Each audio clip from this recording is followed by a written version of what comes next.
Hello everyone, and welcome back to this new video of Instagram guides. In this video, I'm going to show you how you can set up a payout account on Instagram. So if you want to learn how to do it, just follow the steps I'm going to show you. As you can see, I'm currently on the Instagram homepage. At the bottom of the screen, we'll find several sections: Home, Search, Explore, Reels, and finally, your profile icon.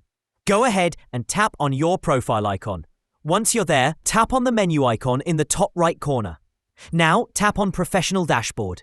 This option is available only if you're using a creator or business account. Next, scroll down and tap on Set Up Payout Account.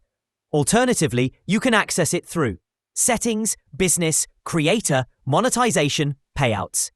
If prompted, log in using your Facebook account to continue. After that, you'll be guided through the payout setup process. In the video, I'm selecting PayPal as my payout method. Just follow the prompts, link your PayPal account, and once you're done, your payout method will be successfully set up. Thank you for watching for how to set up a payout account on Instagram, and see you in the next video.